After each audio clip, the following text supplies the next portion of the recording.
Cal is taking a much tougher team to Houston than he did to Hawaii, but will it make a difference? And I'll tell you why there's a possibility none of us are going to remember this weekend's Final Four. That's coming up right now in the Red and Blue Review, presented by the Winton Law Group and the Kia Store.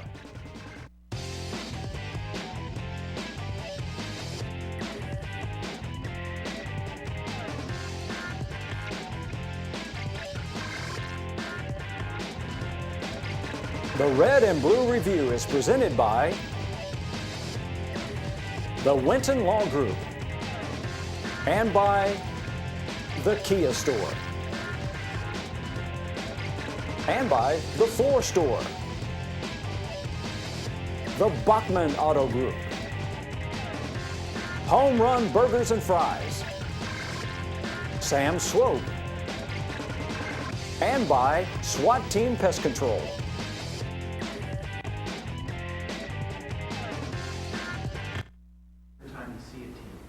Well, a lot of those teams we played early in the season, and we've gotten a lot better since that point. And, we kind of got a chip on our shoulder from, losing those games. So I think we want to come out and prove that in the beginning, we weren't as good as we thought we were, and that we've gotten better. And it's pretty amazing to think that Kentucky, with the exception of Arkansas, has a chance to beat every team that beat them during the regular season. Hey, I'm Gary Gupton. Welcome to the Red and Blue Review, a Final Four edition. Boy, Darryl, it's been a while since we've had a Final Four to cover for the Cats, and I know you are excited about Kentucky's chances this weekend. Yeah, can you believe this team is in the Final Four, for crying out loud? And the other thing, it's almost like a Gomer Pyle surprise, surprise, surprise. This is a good defensive team. Where did that come from? Calipari's not known for being a tremendous defensive coach. Most of his are high-octane offense. This team plays defense. That's why they're in the Final Four.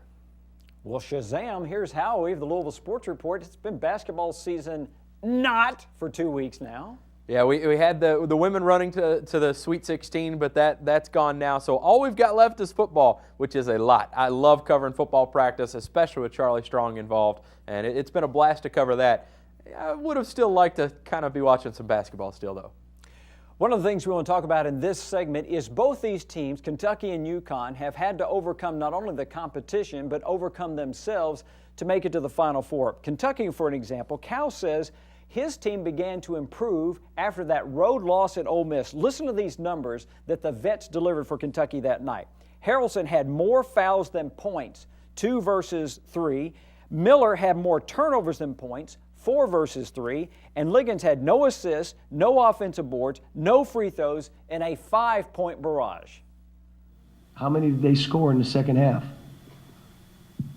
Those 3 scored. Darius, DeAndre, Josh got not 1 point, and I think 1 rebound. And that's when we sat down and said, this is your team. Why are you relying on freshmen? Since that time, this team has done well. That's why we're here. Our freshmen have done fine. I mean, Terrence was a little bit shaky. Duran at times was a little shaky, but they played good. Brandon, I'm leaving on the floor for 40 minutes. I mean, that's crazy, but I have no choice. I don't feel I do anyway. But those other guys are why we're stepping up and able to play with anyone right now. Question up. Not only such a defining moment, but to expand on it even more, after UK had won a home game, Calipari came out in his post-game press conference and said, the freshmen are okay. This team must belong to the veterans. They must take charge. They must lead the way. You cannot depend on freshmen. What do? Ole Miss was the next game when they were miserable, by far their worst performance. And Darius Miller's turning point as well. That's the game, the Ole Miss, where Miller had a potential game-winning shot and passed it up. Didn't have the courage to take the shot. Look how far he's come since that night. Look how far the whole team has come since that night. Cal's not really known for measured growth over a full season for a team, and to see this happen this year has been really remarkable. To see this team lose as many games as they did, as many bad losses as they did, and come back from that. And you saw flashes of brilliance, beating Louisville like they did, having other games during the season where they just showed all their pieces together. And then this run in this postseason has been remarkable. Cal gets a lot of credit. He should get a lot of credit for this run. One of the things UConn had to overcome is this sort of flat, lackadaisical lack of effort that they were putting into the basketball season, especially right toward the end of the basketball season. I don't know if you remember this or not, but UConn actually lost 4 of its last 5 games heading into the Big East tournament.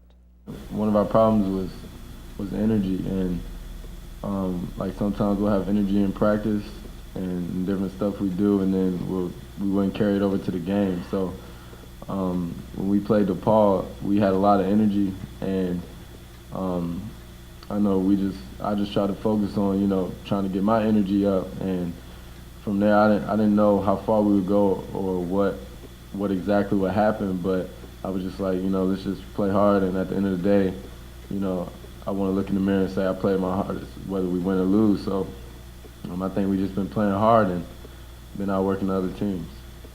Kemba? I am absolutely shocked that young man had a problem with getting his energy up. Aren't you? I mean, it looked like he was about ready to fall asleep during the press conference. UConn, they had lulls during the season, 9-9 in the Big East Conference, and really they came into the league, the Big East tournament with like the 8th seed, something like that. I can't remember what seed they were, but they were not a good seed, and it was because of those lackadaisical moments throughout the season. They've put together a remarkable run based on the back of Kemba Walker, and that kid Lamb has been tremendous as well.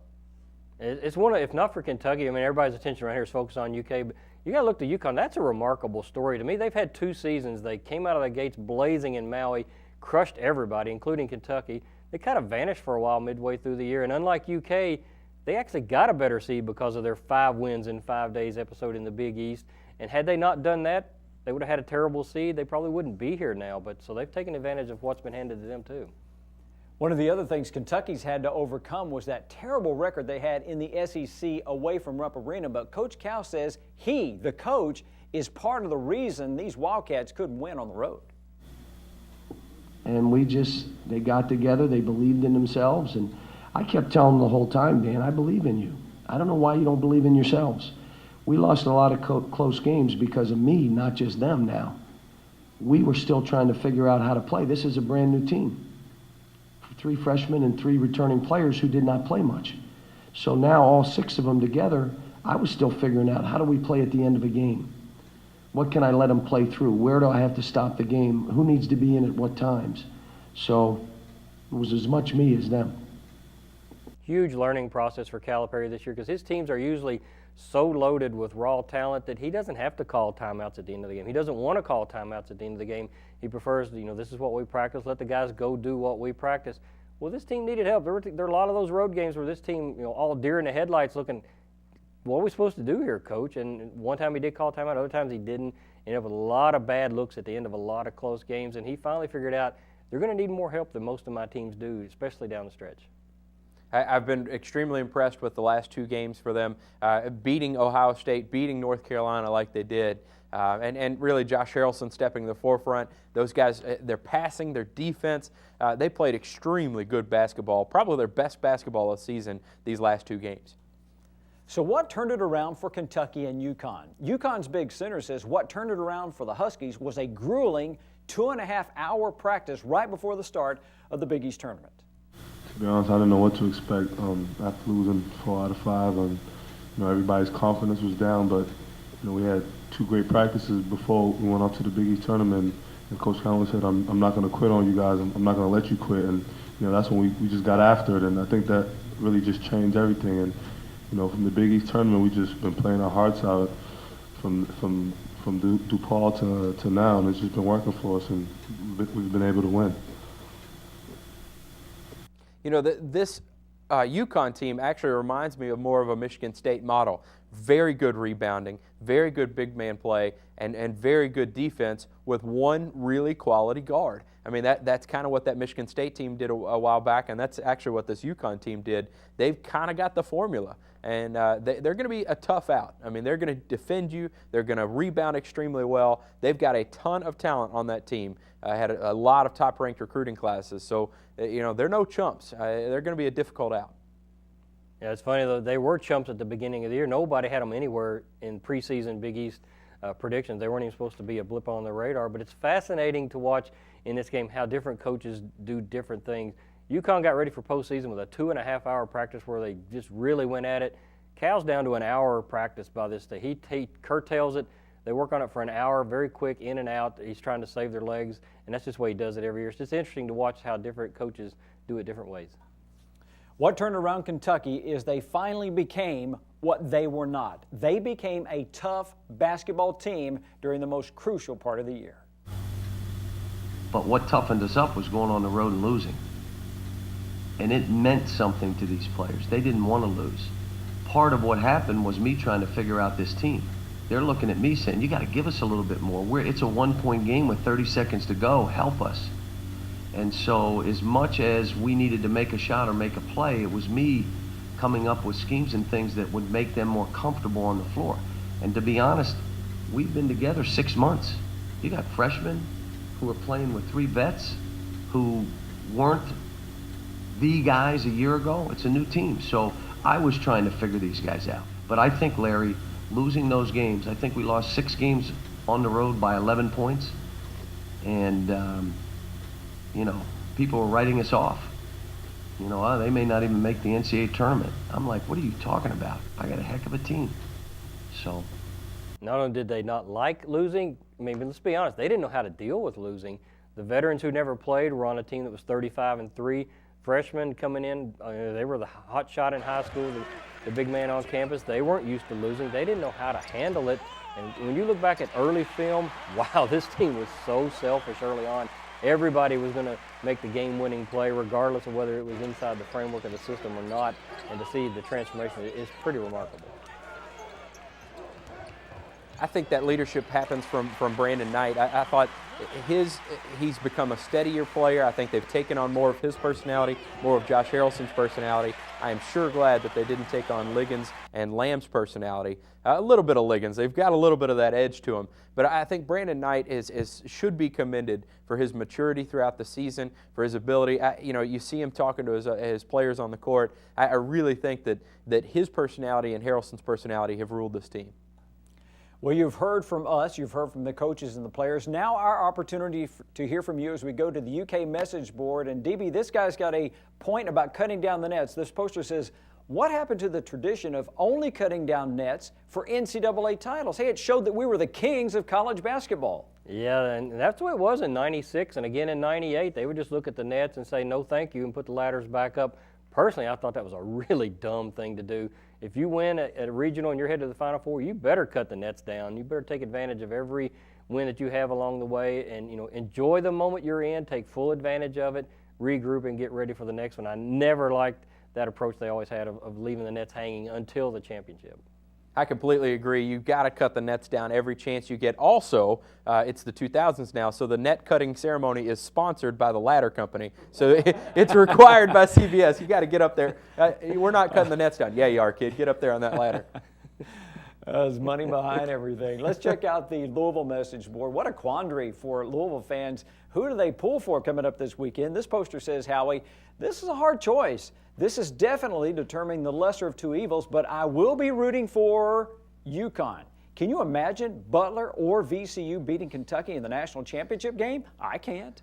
That's the thing. If you're a U of L fan and you want to see Kentucky lose, you got to root for UConn. As bad as you hate UConn, you've got to root for UConn to have it happen, because I don't see Butler or VCU either beating Kentucky. So I think whoever wins that Butler-Kentucky game is going to win the title.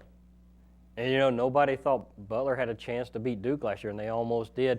I kind of like the position the Butler VCU people are sitting in, because I thought what was going to happen in Newark, that UK and Ohio State would beat each other's brains in, and North Carolina would be there to pick up what was left with their easy game.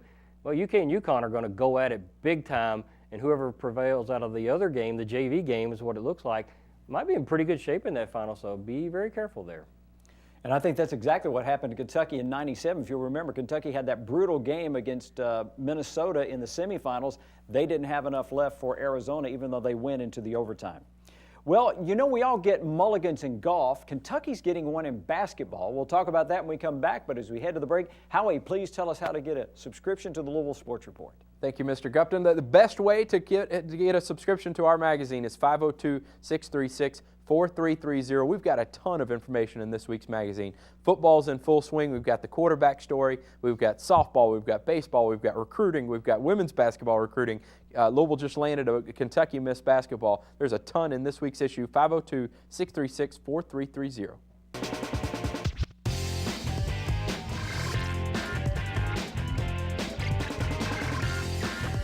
Well, you know, I'm a good underdog. Hey, Coach, nice try, but we're not buying the Big East Tournament champion as the underdog in this Final Four. Are you kidding me? Welcome back to the Red and Blue Review as we do our Final Four preview and do so by going behind enemy lines.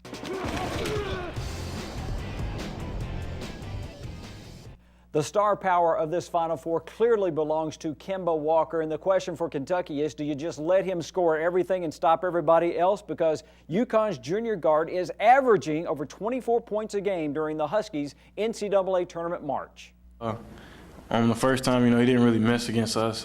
He had a great game. He did it in all types of ways. Got in the paint, shot the jump shot. He's just a great player. He continued to play well throughout the season, and he's still playing great. Kemba Walker, a great player. He's scoring bunches.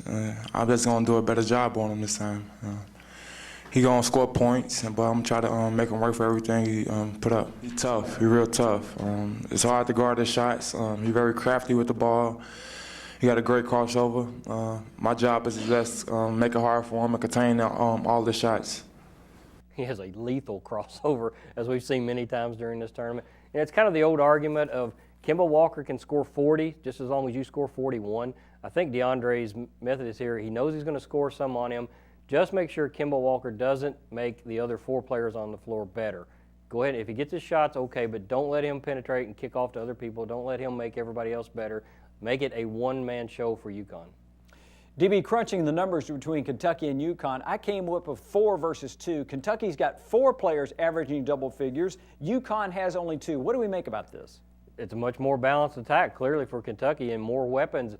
And the bad thing with UConn's situation, Kemba Walker's really good, but if Kemba Walker has a terrible off-shooting night, they're doomed. They are in big, big trouble. Haven't seen that happen in 30-plus games this year, so you don't expect it, but that's a little precarious to have so much riding on one star player in a situation like this, whereas UK could have different players stepping up at different times, and you don't know who until the game really gets going.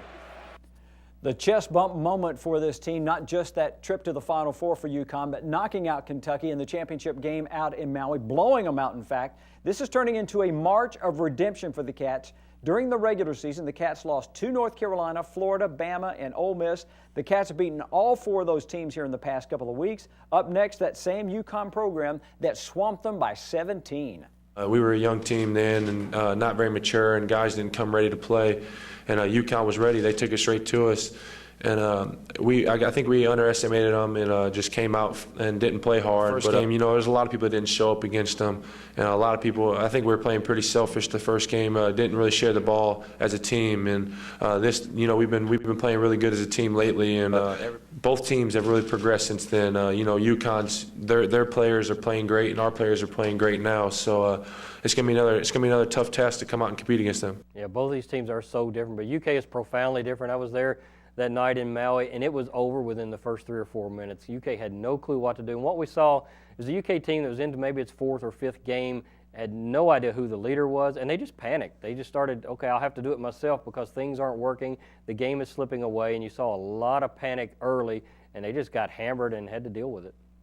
This game will be so much different from that first one. I mean, there is a large gap to overcome if you're Kentucky going up against UConn again. But I think Kentucky's rise during this season was so remarkable. And Connecticut has got better. Certainly they're not the same team that they were in Maui. They have gotten better since then. But I just think UK's growth potential throughout the season is much greater than UConn's was. Our Fans in the Stands segment this week is fascinating as we show you some of the famous graduates from these schools.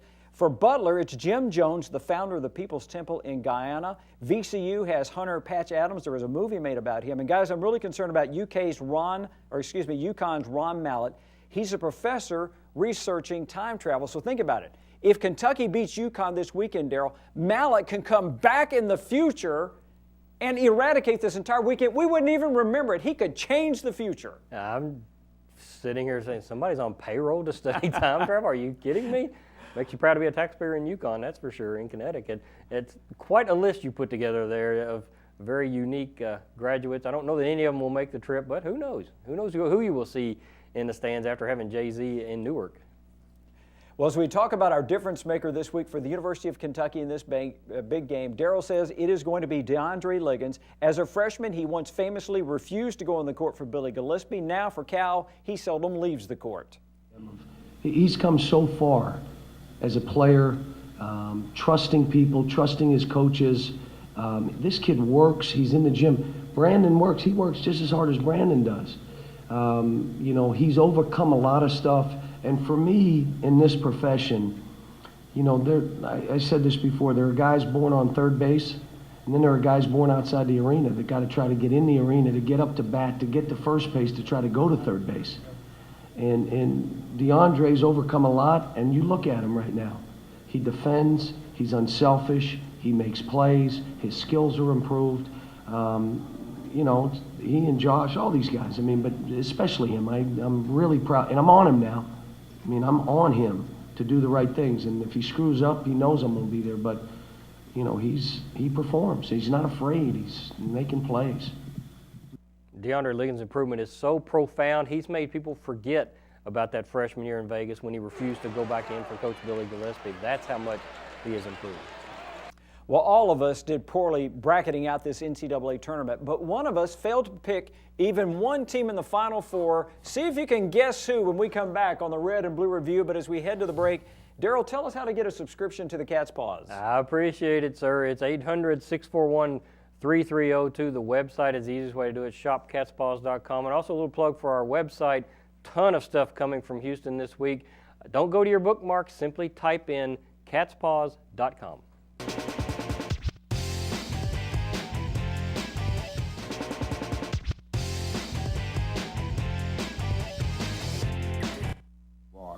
Do you know where you are?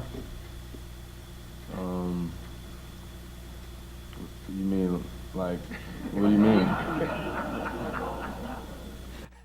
Well, Jeremy Lamb plays like he's unconscious. How will you pick this tournament like you're unconscious? You missed all the Final Four. I'll do this as Charles Barkley. Right. Oh, come on, Howard, that's terrible.